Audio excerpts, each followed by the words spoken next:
नमस्कार माता और बहनों, आप सभी का स्वागत है हमारे YouTube चैनल श्रद्धा संगम ऑफिशियल में।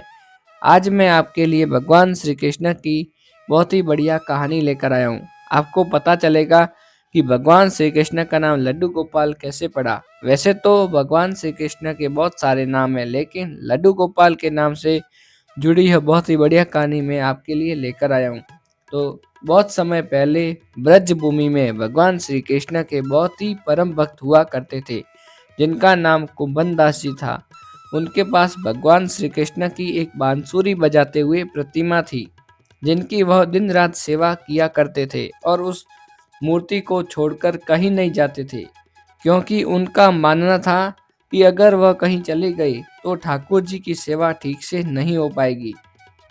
एक दिन उन्हें भागवत पढ़ने का न्योता आया। वह जाना तो नहीं चाहते थे, परंतु लोगों के बहुत आग्रह करने पर उन्हें जाना ही पड़ा। 4-5 दिनों तक उन्हें सुबह से शाम भागवत करने जाना पड़ता था। तो जाने से पहले उन्होंने अपने बेटे, जिसका नाम रघुनंदन था, उससे कहा कि मैंने भोग बना दिया है, तुम ठाकुर जी को भोग लगा देना। यह कहकर कुंभन दास जी चले गए। जब भोग लगाने के लिए रघुनंदन ने भोजन की थाली श्री कृष्ण की प्रतिमा के सामने रखी और भोजन करने का आग्रह किया, तो उसने देखा कि भोजन तो वैसे का वैसा पड़ा ही है। यह देखकर वह तो रोने लगा। उसे डर था कि भगवान को भोजन ना कराने पर पिताजी उसे डांटेंगे।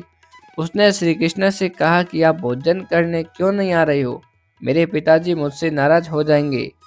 बालक अबोध था और वह नहीं जानता था कि उसके पिताजी भगवान श्री कृष्ण को भोग कैसे लगाते हैं, और वह बालक जिद पकड़कर बैठ गया कि जब तक आप भोजन नहीं करेंगे तब तक मैं भी बिल्कुल भूखा ही रहूंगा। परंतु भगवान नहीं आए। भूख से रघुनंदन व्याकुल हो गया और रोते हुए भगवान से भोजन करने का आग्रह करने लगा। उसने कहा, मुझे बहुत ही तेज भूख लगी है, आप भोजन करने आइए, तभी मैं भोजन कर सकता हूँ। बच्चे का भोलापन और प्रेम देखकर श्री कृष्ण बाल रूप में प्रकट हो गई और भोजन करने लगी। यह देखकर रघुनंदन जो था वह प्रसन्न हो गया। जब शाम को कुंभन दास जी के घर लौटने पर उन्होंने पूछा कि ठाकुर जी को भोग लगाया, तो रघुनंदन ने जवाब दिया, हाँ। उनके प्रसाद मांगने पर पुत्र ने बताया कि ठाकुर जी ने तो सारा भोजन खा लिया। तब कुंभन दास जी ने सोचा कि बच्चे को बहुत भूख लगी होगी, इसीलिए उसने खुद ही सारा भोजन खा लिया होगा। अब तो जैसे ये रोज का नियम सा बन गया कि कुंभन दास जी भोजन की थाली लगाकर जाते और रघुनंदन ठाकुर जी को भोग लगाता। और जब भी कुंभन दास जी प्रसाद मांगते तो उनके पुत्र द्वारा एक ही जवाब मिलता कि सारा भोजन ठाकुर जी ने खा लिया। फिर कुंभन दास जी ने सोचा कि बेटे का झूठ पकड़ना ही होगा, और उन्होंने उस दिन लड्डू बनाकर थाली में सजा दिए और छुपकर देखने लगे। रघुनंदन ने रोज की तरह ठाकुर जी को पुकारा और ठाकुर जी बाल रूप धारण करके लड्डू खाने के लिए प्रकट हो गए। यह देखकर कुंभन दास जी दौड़ते हुए आए और प्रभु के चरणों में गिर गए। उस समय ठाकुर जी के हाथ में लड्डू था और दूसरा लड्डू उनके मुंह में जाने ही वाला था, लेकिन कुंभन दास जी के आने पर उन्होंने एक प्रतिमा का रूप ले लिया। कुंभन दास जी रोते हुए बोले कि हे भगवान, मैं हमेशा आपकी भक्ति करता रहा, परंतु आपने मुझे कभी दर्शन नहीं दिए। पर ये बालक जो भक्ति के बारे में कुछ भी नहीं जानता, पर आपने उसे दर्शन दे दिए। ये कैसी लीला है आपकी प्रभु।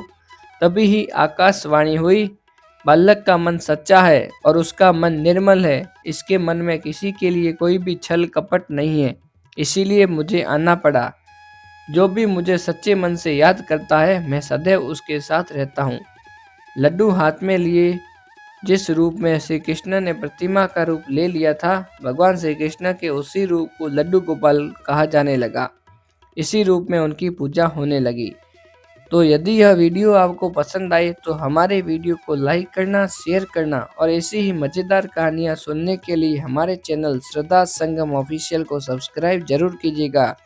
फिर मिलते हैं ऐसी ही मज़ेदार कहानियों के साथ। तब तक के लिए आपका दिन शुभ रहे। जय श्री कृष्णा, राधे राधे।